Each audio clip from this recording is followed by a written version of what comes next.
Welcome to Daily Scripture Reading. I do not own the rights to this music. These are scriptures on perseverance. I will be reading both the Amplified Version and the King James Version. Hebrews chapter 12, verses 1 through 15, the King James Version.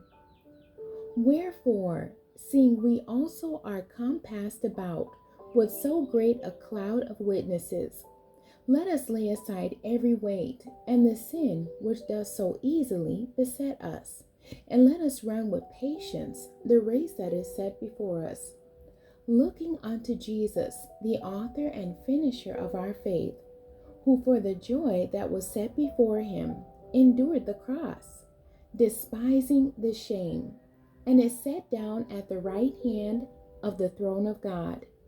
For consider him that endured such contradiction of sinners against himself, lest ye be wearied and faint in your minds. Ye have not yet resisted unto blood, striving against sin. And ye have forgotten the exhortation which speaketh unto you as unto children.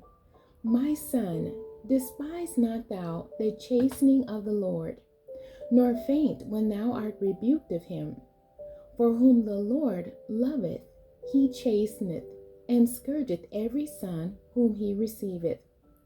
If ye endure chastening, God dealeth with you as with sons. For what son is he whom the Father chasteneth not? But if ye be without chastisement, whereof all are partakers, then are ye bastards, and not sons. Furthermore, we have had fathers of our flesh, which corrected us, and we gave them reverence. Shall we not much rather be in subjection unto the Father of spirits, and live? For they verily for a few days chastened us after their own pleasure, but he for our profit, that we might be partakers of his holiness. Now no chastening for the present seemeth to be joyous, but grievous. Nevertheless, afterward it yieldeth the peaceable fruit of righteousness unto them which are exercised thereby. Wherefore lift up the hands which hang down, and the feeble knees, and make straight paths for your feet, lest that which is lame be turned out of the way, but let it rather be healed. Follow peace with all men, and holiness, without which no man shall see the Lord. Looking diligently, lest any man fail of the grace of God, lest any root of bitterness springing up trouble you, and thereby many be defiled. The Amplified Version of Hebrews chapter 12, verses 1 through 15.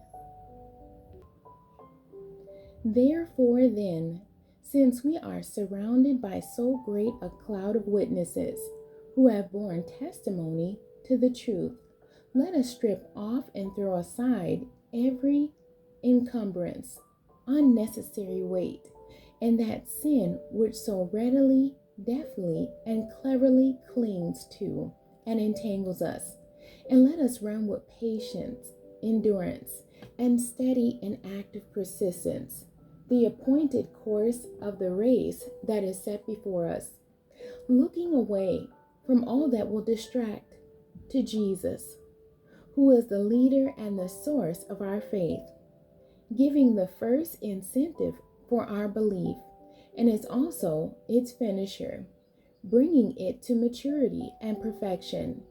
He, for the joy of obtaining the prize that was set before him, endured the cross, despising and ignoring the shame, and is now seated at the right hand of the throne of God. Just think of him who endured from sinners such grievous opposition and bitter hostility against himself.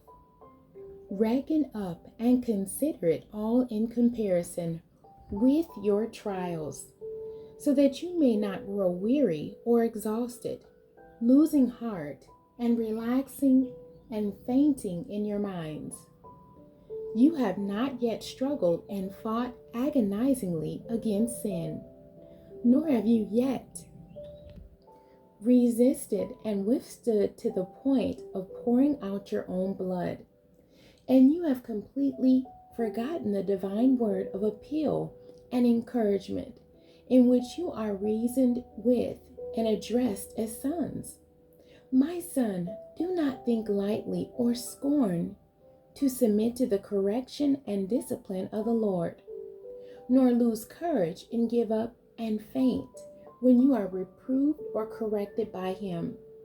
For the Lord corrects and disciplines everyone whom he loves, and he punishes, even scourges, every son whom he accepts and welcomes to his heart and cherishes.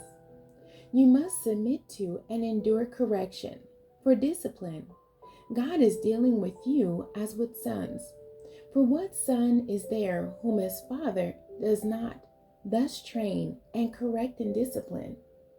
Now, if you are exempt from correction and left without discipline, in which all of God's children share, then you are a legitimate offspring and not true sons at all.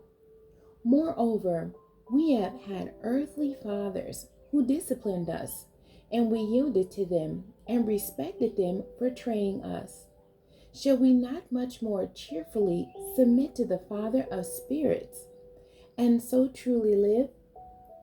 For our earthly fathers disciplined us for only a short period of time, and chastised us as seemed proper and good to them. But he disciplines us for our certain good, that we may become sharers in his own holiness. For the time being, no discipline brings joy, but seems grievous and painful. But afterwards it yields a peaceable fruit of righteousness to those who have been trained by it, a harvest of fruit which consists in righteousness, in conformity to God's will and purpose, thought and action, resulting in right living and right standing with God. So then, brace up and reinvigorate and set right your slackened and weakened and drooping hands, and strengthen your feeble and palsied and tottering knees, and cut through and make firm and plain and smooth straight paths for your feet. Yes, make them safe and upright and happy paths that go in the right direction, so that the lame and halting limbs may not be put out of joint, but rather may be cured. Strive to live in peace with everybody, and pursue that consecration and holiness without which no one will ever see the Lord. Exercise foresight and be on the watch to look after one another, to see that no one falls back from and fails to secure God's grace, his unmerited favor, and spiritual blessing, in order that no root of resentment, rancor, bitterness, or hatred shoots forth and causes trouble and bitter torment, and the many become contaminated and defiled by it. The end. God bless you, and thank you for joining me today.